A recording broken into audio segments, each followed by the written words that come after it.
मैं सतदेव प्रसाद शिक्षक। आइए आप सबों का एसपी मोटिवेशनल पोएम में स्वागत है। सब्सक्राइब कर दें एवं घंटी के बटन को दबाकर ऑल पर सिलेक्ट कर दें। मैं दो पंक्ति आप में ऊर्जा भरने के लिए मैं कहना चाहूंगा कि सीढ़ियां उन्हें मुबारक हो जिन्हें छत पर जाना है। सीढ़ियां उन्हें मुबारक हो जिन्हें छत पर जाना है। अरे मेरी मंजिल तो आसमां है, रास्ता मुझे खुद बनाना है, रास्ता मुझे खुद बनाना है। और आज मुझे 12वीं का पद भाग का पढ़ना है 56, जिसे कवि है संत नाभादास जी। संत नाभादास का जन्म 1530 में ईस्वी में हुआ, लेकिन उनके जीवन की सबसे बड़ी घटना यह है कि बचपन में ही इनसे माता पिता का साया हमेशा हमेशा के लिए छूट गया। लेकिन होनहार विद्वान के हो चिकने पात एक कहावत है, इन्होंने हिम्मत को नहीं हारी और वे राजस्थान चले आए। दक्षिण भारत से जब राजस्थान में आए तो वे संत अग्रदास के संपर्क में गए। संपर्क में जाने के बाद अग्रदास ने इन्हें वह प्यार दिया। संत अग्रदास ने अपने शिष्य संत नाभादास को वह प्यार दिया जो माता पिता कोई अपने औलाद को देता है। और उसके बाद ये संत नाभादास जी इनके सानिध्य में रहे और उन्होंने कुछ कविताएं लिखी। उनकी मुख्य कृति है भक्तमाल। आपसे पूछेगा संत नाभादास की मुख्य कृति क्या है, तो हम लिखेंगे भक्तमाल। ऐसे उनकी एक कृति और कृति है, वो है अष्टयाम। लेकिन मुख्य कृति आपसे पूछे तो लिखेंगे भक्तमाल।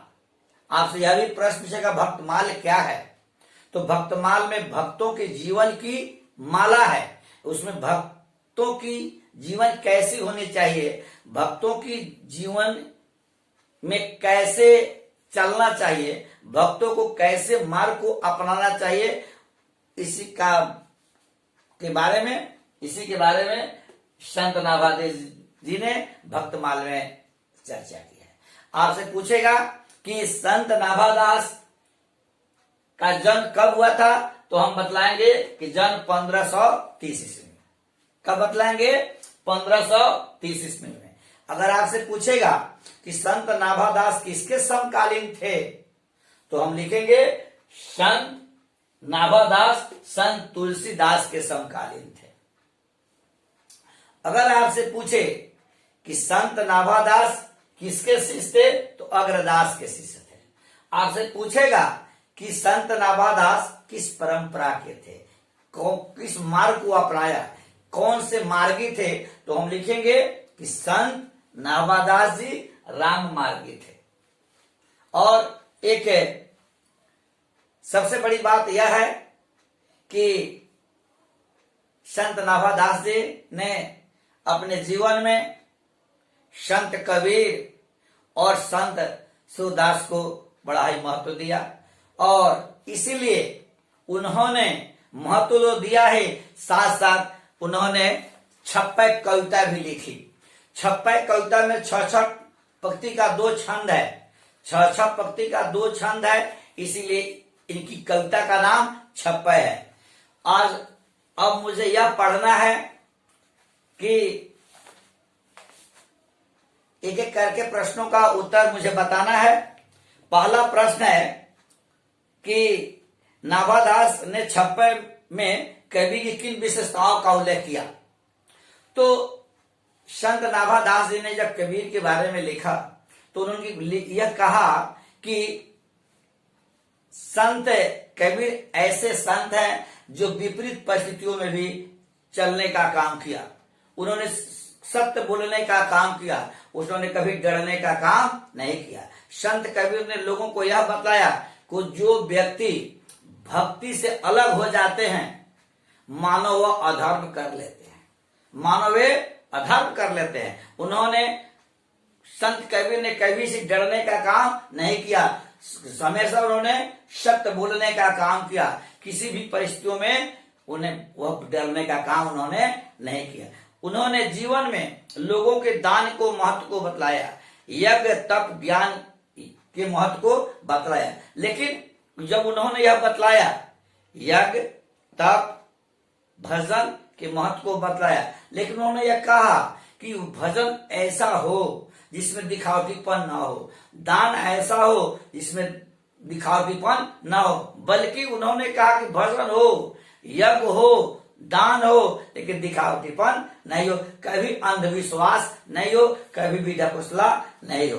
उन्होंने हमेशा लोगों को निष्पक्ष काम करने की सलाह दी, और उन्होंने आज वही कारण है कि संत कबीर आज पूरे भारत में आज बड़ी आदर पाते हैं, सत्कार पाते हैं, क्योंकि उन्होंने विपरीत परिस्थितियों में, जिस समय लोगों की मनवादी लोगों की अधिकता थी, बोल बाला था, फिर भी उन्होंने डरने का काम नहीं किया। इसलिए आज संत कबीर आज सभी के गले का हार बने हुए। दूसरा प्रश्न है, मुख देखी नाही भने का क्या अर्थ है? तो इस प्रश्न का उत्तर यह होगा कि संत कबीर डरने का काम नहीं किए, किसी भी मुख देखकर पक्ष लेने का काम नहीं किया, मुंह पर खुशामदीगिरी करने का काम उन्होंने नहीं किया। जो भी कहा, किसी भी परिस्थिति में कहा, वह सच कहा। उन्होंने कभी भी सिद्धांतों से समझौता नहीं किया। इंसान को भी, हर इंसान को जीवन में अपने सिद्धांतों से समझौता नहीं करना चाहिए। जीवन में सबसे बड़ी गलती उस समय होने लगती है जब हम किसी गलत बात को हम स्वीकार करने लगते हैं। तीसरा प्रश्न है, सूर्य के काव्य की किन विशेषताओं का उल्लेख कवि ने किया है? संत नाभादास ने सूरदास के बारे में यह चर्चा की है कि संत कबीर की तो चर्चा पहले की ही, लेकिन सूरदास को भी अपने जीवन का आदर्श माना। उन्होंने सूरदास के बारे में यह लिखा कि सूरदास की बातों में इतनी सरलता है, सूरदास की बातों में इतनी सुंदरता है कि कोई ऐसा व्यक्ति नहीं है, कोई ऐसा भारत का व्यक्ति नहीं है जो उन्हें सिर झुकाकर अपनी सहमति नहीं देता है। हर आदमी सूरदास की बातों को तहे दिल से स्वीकार करता है। और हम यह देखेंगे कि सूरदास की कविता की सबसे बड़ी खासियत है, सबसे बड़ी विशेषता है कि उन्होंने अपने केंद्र में श्री कृष्ण को रखा है, लेकिन उसमें वात्सल्यता और वात्सल्यता के साथ साथ ललित भाव का भी संगम है। ललित भाव का अर्थ है बचपनों के बच्चों से खिलाने, बच्चों को हंसने हंसाने से है।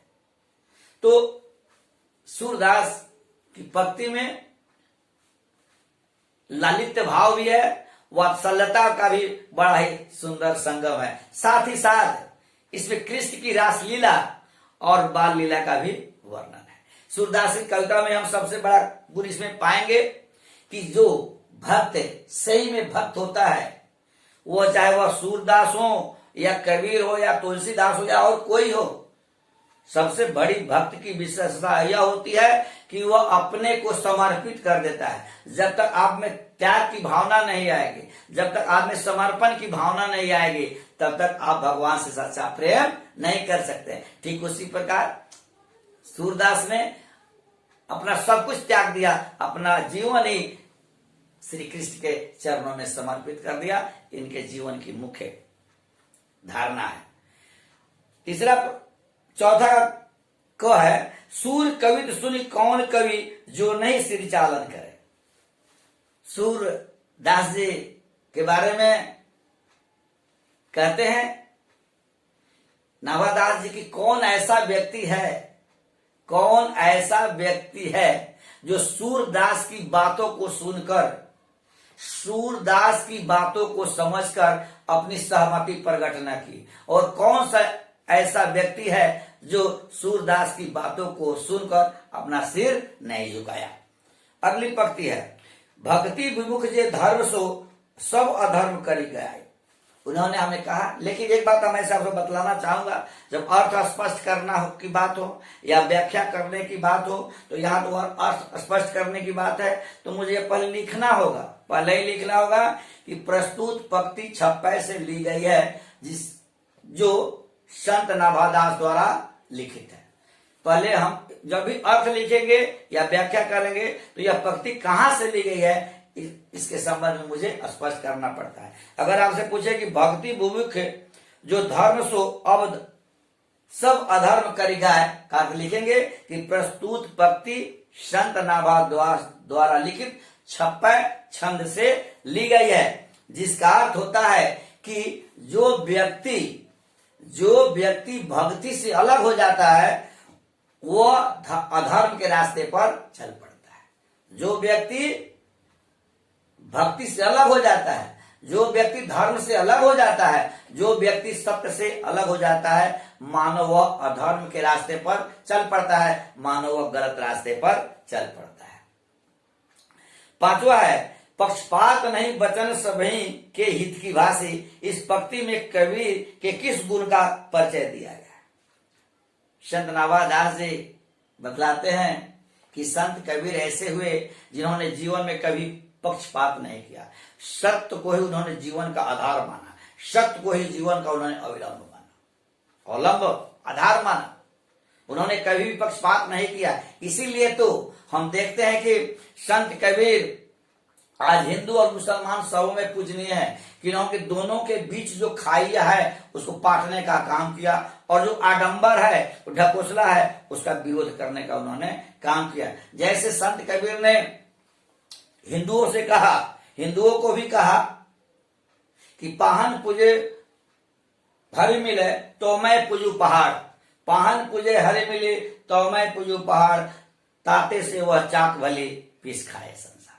उन्होंने हिंदुओं के मूर्ति पूजा का भी उन्होंने विरोध किया, और साथ ही साथ उन्होंने मुसलमानों को भी कहा कंकड़ पत्थर जोड़ के मस्जिद लिए बनाए, तापर चढ़ी मुल्ला बाग दे बहिरा भया खुदा।